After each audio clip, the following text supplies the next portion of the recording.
This is Reasonable Doubt with your hosts, Mark Garrigus and Adam Carolla. Yeah, get it on. Got to get on. No choice but to get a mandate. Get it on and welcome to Reasonable Doubt. That's what I'm doing. It is Mark Garrigus over there, Adam Carolla over here. Mark Garrigus is in Palm Springs. Correct. Nice. Adam looks like you're ready for Palm Springs. You got the sunglasses on. You got the black backdrop. It was beautiful here yesterday. I have those glasses that are polarized and they change out in the sun, and I hang them off the front of my shirt, so it'll take a little bit to get them back to clear. All right, so supposedly that's a very. By the way, I highly recommend that. I've heard that saves sight, and sight is important. So I read something this morning that made me think of you, and it was some DOJ prosecutors. First, there was a 60 Minutes piece lambasting, or not lambasting. A judge was lambasting the prosecution for somebody giving a 60 Minutes interview talking about sedition in regards to January 6th. And then apparently the prosecutors have had to walk back some statements that were made in various bail hearings. I wish you could hold prosecutors accountable to statements made in bail hearings more often, because in order to keep somebody in custody, because it almost seems like that's in Prosecutor 101, keep them in custody and it increases the likelihood of a plea. There's been some rather fanciful statements made that have had to be walked back all over the place. The reason I thought of you is because when you question some of these things that have been said, it seems that you and some Article 3 federal judges are sharing the same space about questioning some of the more outlandish claims that are being made. Well, my take on the whole incident is, it started as a riot. I mean, it was labeled a riot. Then it turned into sedition, and then it turned into a white supremacist riot and sedition, and then it turned into a armed, white supremacist, whatever. So I can kind of see which way they're going, and my take is if that's what it was, then that's how you have to move forward with your prosecutions. But you can't just kind of will it into something that it may not have been. It seemed like a rally that turned into a riot, that turned into a semi-violent riot. But, you're taking... you have the police officer that was killed with the fire extinguisher, except for he wasn't. You have the, 5 dead people, but the 5 dead people were all part of the riot and not part of the Capitol, not part of the Congress and not part of the Capitol Police. You have the 1 dead Capitol policeman, but like I said, that may have been because of bear spray, or we don't know, because they won't release an autopsy on him, and they won't say anything about the name of the officer that shot the woman in the face, and they won't give us any official particulars, which feels to me like they're trying to cook this. And I know it's kind of tears at the fabric of our society, but from the images and the pictures and Chewbacca man and stuff like that, it didn't smell to me like what you would traditionally think of as an armed white supremacist militia that had shown up to take over anything with any kind of strategic planning whatsoever. Now they'll go and say they were planning on this beforehand, but it also felt like a pretty small group of the hundreds of thousands of people that were there that actually broke into the Capitol. I mean, percentage-wise.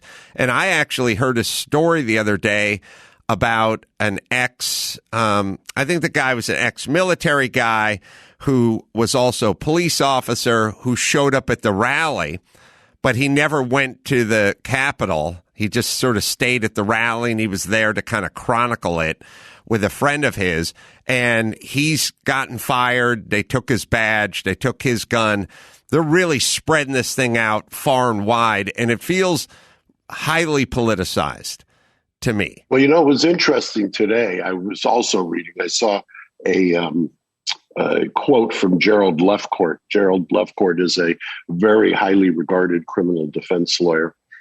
I think he may have even been a past president of National Association of Criminal Defense Lawyers. And he was complaining, and this is somebody who I would imagine, I'm just going to take a wild guess here, would probably be on the political side of the aisle that I am, and would share an affinity for the left that I do.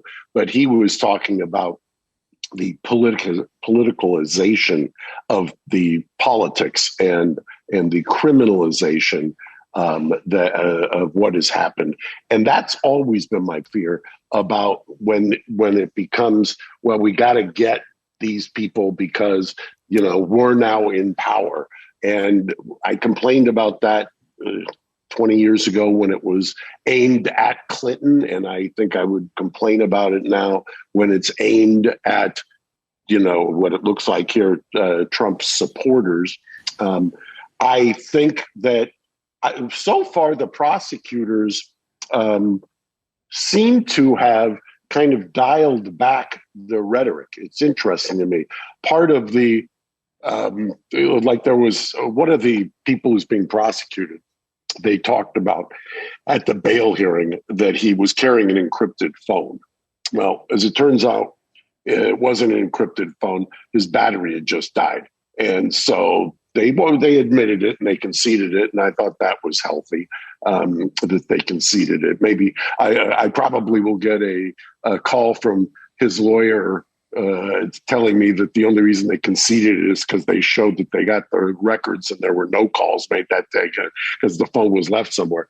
There were also, and this has become kind of a new prosecutorial method, they search social media and they find Facebook posts. And so part of what was initially reported is they're in the tunnels, gas them, and lock them up in the tunnels and gas them.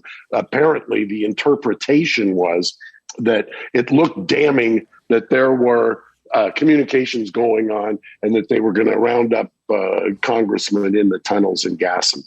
Turned out that it was some wackadoo who was sending out Facebook messages that weren't either opened or seen or engaged with by the defendant. So that's always my worry. Having been in courtrooms, I can't even guesstimate how many arraignments and bail hearings I've done in my career. But sometimes you just hear stuff that is crazy, that is batshit crazy. And later, one of the articles I read mentioned this today. Sometimes it comes back to bite you from the judge, because the judge is sitting there, they made a bunch of statements and the judge has deprived somebody of their liberty interest based on those statements. Then it turns out, boom, boom, boom, most, if not all, were overblown. That's a tough position to be in when you're standing in front of a judge. Well, speaking of that, we talked about this in prior episodes, but they also indicated that they thought there were members of Congress who were in on the insurrection and that they were going to start looking into that and naming names, but they never seemed to. I don't know. You thought there was some meat on that bone. I haven't heard any follow-ups to that. Yeah, and I just hope that a lot of my early tendencies weren't whipped up by misreporting. There's said it for years, there's a symbiotic relationship between the media and the prosecution in a lot of cases, not the least of which is because law enforcement is almost always, especially in the state and local systems, they've got this relationship with the reporters on the beat, and the reporters depend on them as sources.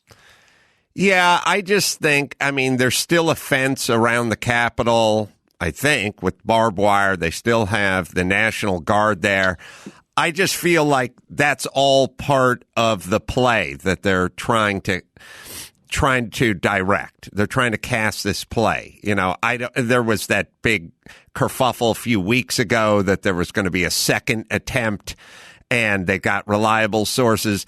I just feel like they're taking a thing that was a mob that rioted essentially and trying to graft on a bunch of QAnon, white supremacist, armed militia. We've got to protect the Capitol. We have to put the fence up.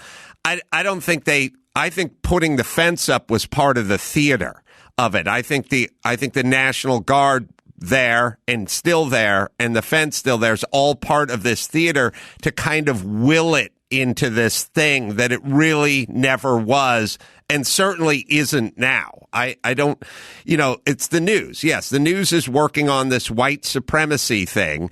They're working on, we're having to, go to our armed services and flush these people out from within the ranks. I don't think there's any credible evidence. If you watch CNN, you'll get a different story, but I don't think there's any credible evidence that there's a dangerous, large white supremacist group that is capable of taking over the Capitol or has plans to do that, or that there's, a certain percentage of the military who are involved with this, who are ready to sort of stage a coup. And I just feel like it's all been cooked. And I'm not seeing any evidence that it hasn't been cooked. And the reason I know it's been cooked is because everything that gets reported in the cooked direction. Again, just the officer killed. Where did the fire extinguisher come from? Where did that story come from? It's a better story for you, armed. We went back and forth with armed, and the definition of armed. Well, it could be a flagpole, could be a potted plant. Yes, technically, in the eyes of the law. But when you just say an armed insurrection, nobody thinks of anything other than firearms. If we were talking about an armed insurrection in Cuba, and that was the news story, we wouldn't be thinking about guys with flagpoles and football helmets and potted plants. We would think it was an armed, as in firearm, insurrection. So I just think they're cooking it, and I think the news is going along with it. And I think this is how it's been going for the last, ever since Trump got in office. I was talking to Gary about Kyle Rittenhouse, whatever that teenager was. And, he was a white supremacist guy who showed up in Kenosha to kill people. Then you look at the footage, and this kid's running for his life, getting beat by a guy with a skateboard. Every story is that, the guy who shot up the massage parlor, that was a hate crime. There's another white supremacist who hated Asians. It's all cooked in one direction, and it's all the news, and it's all part of the new thing, which is white supremacy. That's the new thing. This thing that didn't exist. The thing that really gives me kind of tying together some of your comments, the shooter in the South, I guess, at the massage parlors, to my mind, clearly was mentally ill, as most of these people usually are. Just in the throes of mental illness. The Boulder guy also just whacked out mentally ill in the throes of mental illness. And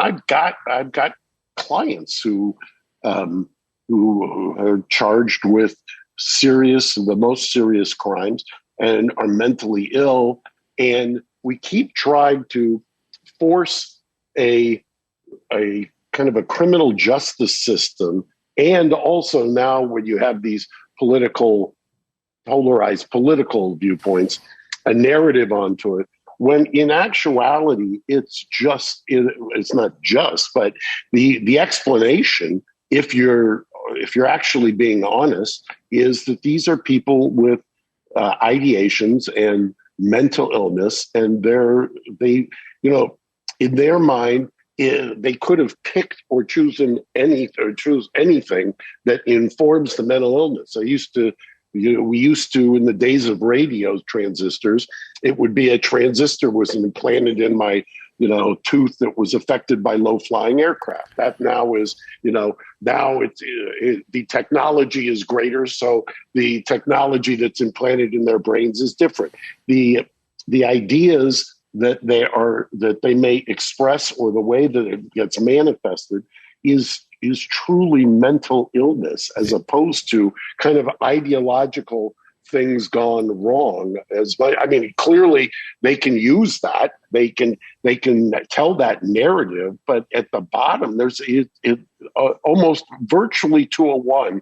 These are people who have long struggled with mental illness, and we haven't dealt with it. Yes. We as a society don't deal with it. Well, that's the story. Mental illness, and it's the shooters, both of them clearly mentally, having deep mental issues, whether it be the Colorado shooter or the Atlanta shooter. And then that could be said for the homeless situation, certainly out here in California, where it just keeps growing and growing and growing. And we keep talking in terms of, we got to get them some low-cost housing. This is a mental issue. This is a mental health issue, and it's also a substance issue. It's not a house issue. You can't call them homeless. They're unhoused. They're unhoused, and they're just about trying to get them out of the park. They're also experiencing homelessness. They're experiencing homeless. Yes. Okay. Yes, they're experiencing homelessness. So many of the things we talk about, the Capitol insurrection, whatever you want to call it, there is based on firsthand experience, there is an explanation that there are people there with mental illness that are attracted to kinds of things where you appeal to the mental illness and to these conspiracies. Part of the thing with so-called crazy conspiracy theories, and you may have been referencing this, I don't know. One of the ones was there was really going to be another inauguration on March 20th, or that Trump was coming back or something like that. There were people who believed it, and now you're reading stories about people trying to cure their loved ones and things of that nature. I think a lot of this is we have a very weird relationship in the U.S. with mental illness. We do not, it's almost like we've stigmatized it to the point where we don't want to call it for what it is. Dr. Alien, Thursday Guy, these guys who are all over, as you mentioned, in L.A., they have mental illness. They medicate with meth, usually seems to be the drug of choice in downtown L.A., and what happens when you're on meth? It gets pretty wild. You get paranoid, delusional. Yeah. Well, I think they're trying to clean out MacArthur Park because it's literally just been taken over by people living in tents, pitching in tents. And the city said, we're going to clear you out of the park, but we will provide a hotel room for you. And I think half the people in the park living on the ground said, no, we don't want it. So if it's just about homelessness, then we've offered you a home. But if you're declining the home, essentially the roof and the running water, well, then maybe it's not about that. Maybe it's a mental issue. All right, let's talk about the Chauvin trial and what's going on in Minneapolis. Gary, do you have they finally got a jury. I do not know that I printed out the exact. Gary, do you have the makeup of it? It's pretty diverse. Yeah, if you give the makeup, I'll run it down now. Yeah, sure. It's interesting the way that they describe them all. It's they sort of just have like a one-line description for each one of them, and we've gone over some of them before. But let's see here. Give me just a second. My computer's there's, I believe, 14 total, 12 regular jurors who are serving, 2 alternate jurors who would only serve if something happens to one of the regular impaneled jurors, which is interesting because most judges take the position that I want one alternate for every week of trial. That tends to be a rule of thumb. This Judge Cahill did not do that in this case. Yeah, and what the judge was sort of saying, at least what I inferred from what he said, is that this might be a COVID thing. He's saying that the room is physically not big enough to have the number of jurors that they may normally have. So what he did was he seated 12 jurors and he seated 3 alternates, and then the plan was apparently if all 14 if the 12 jurors and 2 alternates showed up, then he was planning to dismiss the third one for space issues. And the breakdown goes like this. A white man in his 20s who works as an accountant, has a 6-month-old Bernese mountain dog, and plans to move out of the state at the end of May. A white woman in her 20s who works as a social worker and was recently married. A white woman in her 50s who described herself as an animal lover with a passion for affordable housing. I don't know what that means. That means she does jack squat. Anyways, a white woman in her 40s who works as in insurance and said she loves the state of Minnesota. A black woman in her 60s who retired from marketing and said she loves spending time with her grandkids and volunteering in youth organizations. A white nurse in her 50s who works with ventilated COVID-19 patients. A mixed-race woman in her 40s who works in company reorganization. A black man in his 40s who works in management and has lived in Hennepin County for 2 decades. A white woman in her 50s who works in healthcare and likes to ride her motorcycle. A black man in his 30s who works in banking and coaches youth sports.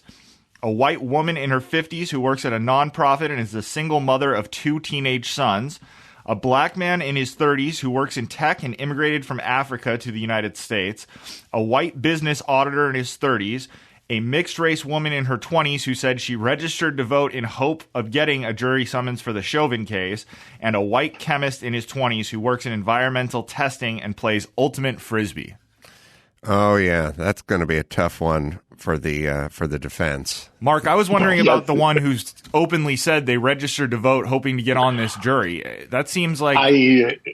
Early on in this thing, I was perplexed by the prosecution. Now that we've got a jury, they look like geniuses because there's 5 people on there that I would have driven into a cement barrier rather than have them on that jury. I mean, somebody who registered to vote to be on the jury is the ultimate juror who's got an agenda. Nobody wants to be on a jury. Well, and I know I got some pushback on that last time I said it, but I don't think anybody wants to be on a jury in a highly charged atmosphere where there's already been repercussions, so to speak. It makes very little sense to me. Well, let's talk about black versus white for a second. So I could see that the white people, especially a young white person, might not want to go against some of the black jurists when it comes time to deliberate. I could see I could feel that they wouldn't like the optics of that. You know, I think everything is so racially charged now. It would take a lot, especially for a young white woman, to sit in a room that was half black and explain to them, I think this officer should go free. That seems difficult. On the other hand, it would be more difficult, I would assume, as a black juror to let the officer go free because you may be punished more outside of the courthouse than the white, because at that point you become a sort of turncoat or an Uncle Tom, and the pressure, I think, as a black juror would be much more difficult once you got outside. You know, once the trial ended, if you put in an innocent verdict in, that would be a very difficult place to be. A black man who voted innocent in the Chauvin trial once you re-entered your community. Thoughts, Mark? Well, that's one of the reasons that I really think the judge should have, and I don't understand why he didn't. They should be sequestered the minute the trial starts. They should be put up in a hotel and sequestered, and they should not be going home each evening. They shouldn't be, and I don't believe that he's done this. I think he's only going to sequester them during deliberations. And I think that's a horrible, terrible mistake. Everybody is analyzing this in terms of race, and I assume that that's the elephant in the room, obviously, just given how this has been played out. But the admission of the, was it 2019 body cam video that we talked about last week? That is a game changer for the defense. And I'll tell you how. There's going to be, there's one portrait that the prosecution is going to paint of George Floyd. That portrait now has changed dramatically from the defense standpoint once that body cam video comes in. And it's interesting to me. I would want to know how people react to the idea of what the defense is going to put forward. And I think that is dependent not just on race, but I think it's also occupation. I hear youth coach. I hear somebody who's an auditor, or kind of, auditors play by the rules. Those are the way they view things. They see somebody. I think you're talking about the accountant. Was it the accountant? They see somebody who's an accountant or an auditor. I think one guy, one of the early guys, was a white male in his 20s, and he was an accountant, I think. Yeah, there's two that are accountants. One is described as a business auditor in his 30s, and then the other one is a white man in his 20s who works as an accountant, has a 6-month-old Bernese mountain dog, and plans to move out of the state at the end of May. What's the dog's name, Gary? The fuck cares what kind of dog you have? What race is the business auditor? They're Bernese. White. Sorry, No, they're both white. They're both white guys. Yeah, sorry, I was trying to be. Yeah, there's a race is always tough in a lot of different ways. I've defended hundreds, if not thousands, of African Americans, and sometimes the hardest jurors on them are fellow African Americans, depending on what the charge is and things like that. Now, here you're defending a white cop, and how does that translate? Well, to some degree, letting in that previous body cam video is going to change, I think, dramatically the prosecution's narrative and how jurors react, because that is not, George Floyd is going to be painted by the defense in a completely different light. And I don't know how people who have no arrest record and are themselves coaching high school sports or young people's sports, how they're going to view somebody who the defense is going to portray as ingests all his drugs whenever he has a police encounter. Well, I'll tell you who you want if you're the defense. I'll tell you, there was one name, I think it was a black gentleman, but he was not born here. He came from, I don't know. Works in tech and immigrated from Africa to the U.S. Right. That, to me, the immigrants, oftentimes, it's sort of like big difference between Hispanics and folks who came here from Cuba. They may be Hispanic as well, but they have a totally different relationship with Democrats and Republicans and voting, and they're different. So I find that the most conservative people who you might find may have been the immigrants from Africa, the recent, and I would imagine a guy like that.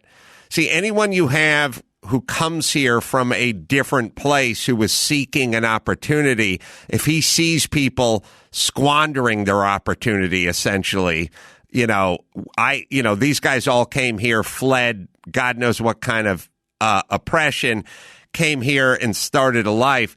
They're much less sympathetic, I think, to people that were born here. At least immigrants I've spoken to, they sort of are slightly appalled at the Americans who they feel like were born with all the advantages and just sort of squandered them.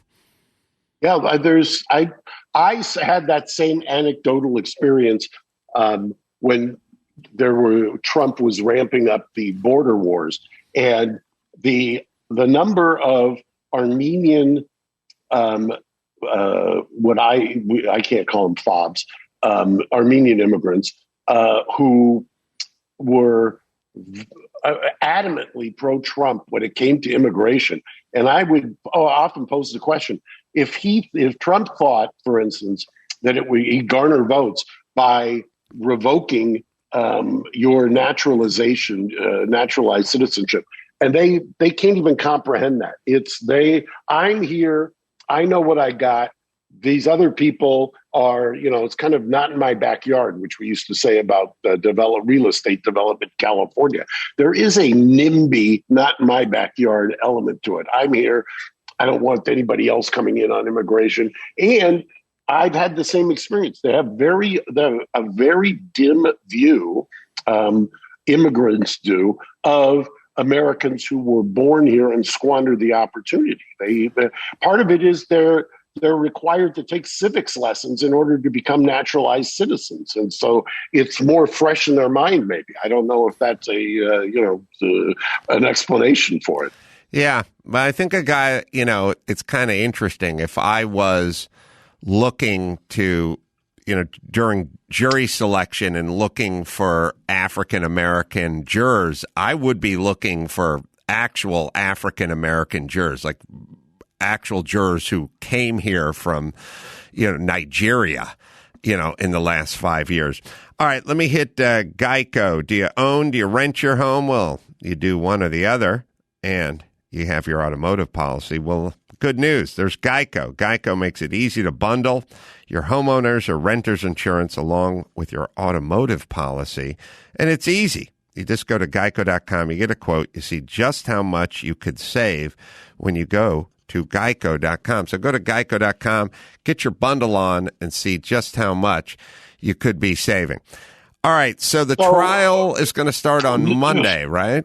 Right, and I'm going to surmise, given the selection here, that the defense has come to the conclusion that they're never going to get a not guilty across the board. So they're trying to engineer a situation where they get acquittals on the murder and then a hung jury on the manslaughter. I think that's where they're kind of gearing it for. Otherwise, some of these choices are inexplicable. And I'm not second guessing him. He's there, Eric's there, and he's selecting the jury. And I've been there hundreds of times too, where I just, there's no way that I think I can get an acquittal. So I've got to engineer some kind of a hung jury. And one of the ways that you do that is it's not as much the 12 in the box. You got to have 12 winners. You just got to get somebody on there who's going to be receptive to your arguments and who's going to hang it for you on the basis of reasonable doubt and saying, no, I'm not going to change my mind at 3:55 before we have to go home at 4:00 on a Friday. And if he feels like he being the defense lawyer, like he's got one or two of those that aren't going to go anywhere, then he probably will put up with 5 or 6 that he doesn't care about because he's never going to win them over anyway. And it sounds like that's exactly what the calculation is. Well, we talked a lot about Floyd's past and background and criminal behavior, but we didn't really get to Chauvin. We don't, I've heard little snippets about him getting into trouble before as an officer, but I don't know. I've not fully seen that picture. When it came out, when the first thing happened, they talked about previous complaints against him during his career, but I haven't heard anything recently about it. Have you?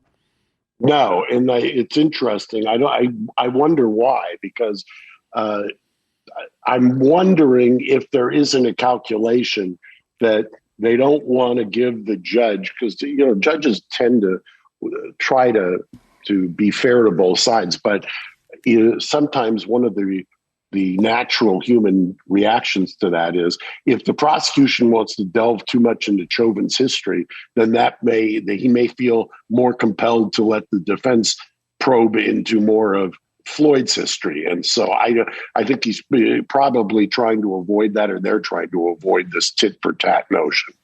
Yeah, that's a very astute observation because, yes. I can tell you guys that Chauvin has 18 complaints on his official record, 2 of which ended in discipline, including official letters of reprimand, and he's been involved in 3 police shootings, one of which was fatal.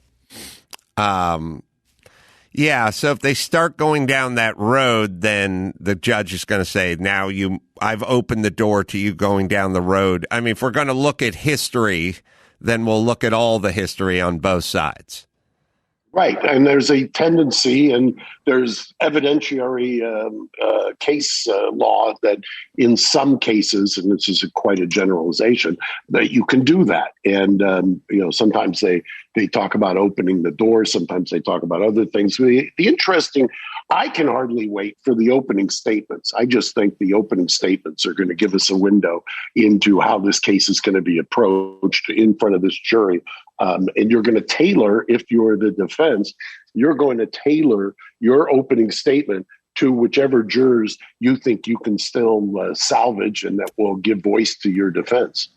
So it's going to be, depending on what happens, we may have to do a 15-minute update after opening statements. Hey, Gary, one of the Yes, sir. arguments I think the defense is going to make is the size and physicality of Floyd. He just seemed like a large, well-built guy. I don't know if Chauvin's, a waif model, but I think part of the argument is going to be our guy was giving away 60 pounds of muscle to this guy, and he was out of his mind, so we didn't want to let him up. We didn't know what he could do, or some version of that, because every time I see George Floyd, I just think, God, this guy looked like he played college football. 6'4", 225. 6'4", 225, and like lean. Yeah, like he looks muscular. For well-built dude. Now I'm curious what Chauvin was, because if he was, 5'9", 165, he's going to make this argument. I do believe. I don't know. What do you think, Mark? 5'9", 155. 5'9". Wow, look at you. There used to be that joke about the guys at the circus who guess your height and weight. Yeah. You missed your calling. I think they're going to paint one guy's big and physical and the other guy as scared because of the size differentiation. So I don't know. Do you think that'll be an angle they work? I just think, and I can be proven wrong here as quickly as Monday, but or Tuesday. I think that with the earlier video now in, the argument is going to be, yeah, it was hard to look at, but police work is hard to look at. And it sparked the movement, but we're not here to criminalize or acquit a movement.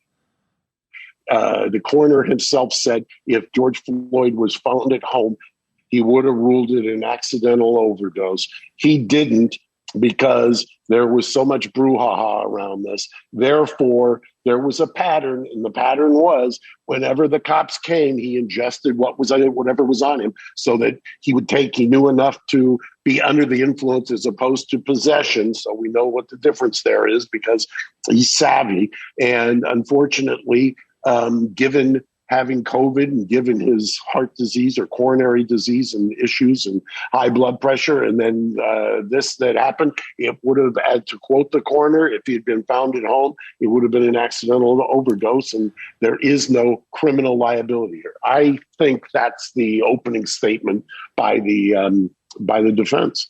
I think that's where they're going to go. Yeah, and how does COVID? I know he was COVID positive. I think they'd found. I wonder how that factors in. I mean, from a medical standpoint, if because they do say that COVID attacks the lungs, and most people who get it have lung issues and breathing issues.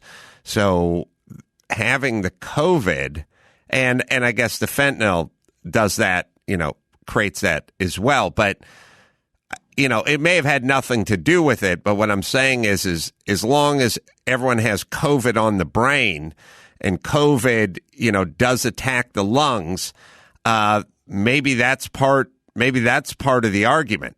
What you're trying to get away from is the knee on the neck.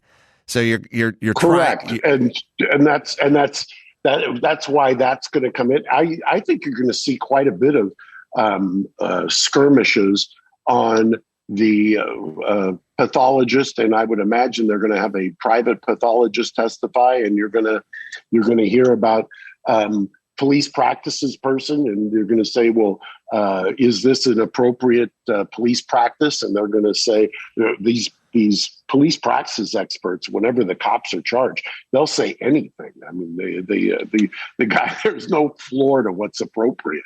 So I think that you're going to hear all about that. In a case like this, with the fairly damning evidence of the coroner saying that he had enough fentanyl in him to he would have called it an accidental overdose. Does the prosecution then rebut that with their own expert? Yes, I think they're going to have to somehow walk that back. They're going to have to somehow just say he wasn't found at home. I mean, as good prosecutors will just make the argument he wasn't found at home. That's pure rank speculation. We could see what was happening. Even the other officers who were there, who weren't veterans, could see what was happening, and the crowd could see what was happening. And don't leave your common sense at the door. This is an obvious murder because blah blah blah. I also am on want to see whether or not anybody touches whether these two, Floyd and Chauvin, knew each other, and if that's going to play into part of this, whether it's the prosecution or the defense. But does the prosecution get their own pathologist in there as an expert?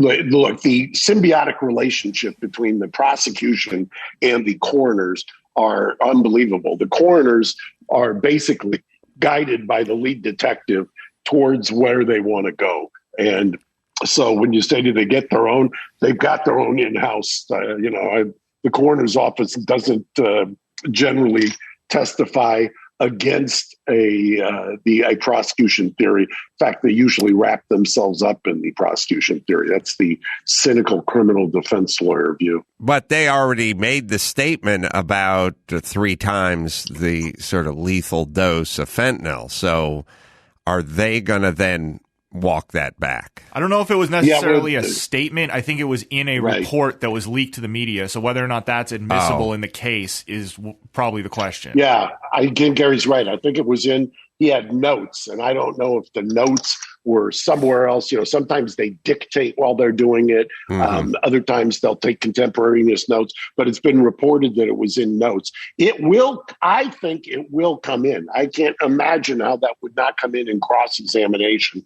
And if you're a smart prosecutor, you're going to try somehow to preempt that, because you don't want to let jurors, and a couple of those jurors may actually have a presumption of innocence. If that's the case, you don't want to let them feel like you hoodwink them by getting all the information only on cross-examination. You want to preempt that. You want to deal with it up front.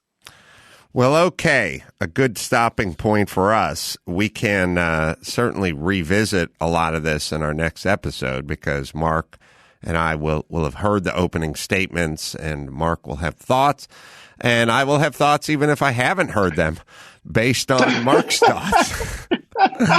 I'm going to be in Nashville, Tennessee, coming up at Zany's. That'll be April 14th, doing live pod there. You can go to adamcarolla.com, because I got shows coming up all over the place, and you can check out our Chassis channel on Pluto TV, channel 585. Lots of good stuff there, including Adam Carolla Goes Racing and a lot of content. So what do you got, Mark? I'm sitting here at V Palm Springs. I'll tell you, Gigi's is open for brunch on the weekend. Stop by. Elixir, the pool scene, is something to behold. And stop by if you're in New York, Prova, both in Times Square and in GTC. And also downtown LA, come say hi to Dr. Alien and Thursday Guy at Engine Company and Mediterranean Tapas at Tenny. So, until next time, Adam Carolla for Mark Garriga saying, Mahala. Thanks for listening to Reasonable Doubt. Tune in next Saturday for an all-new episode.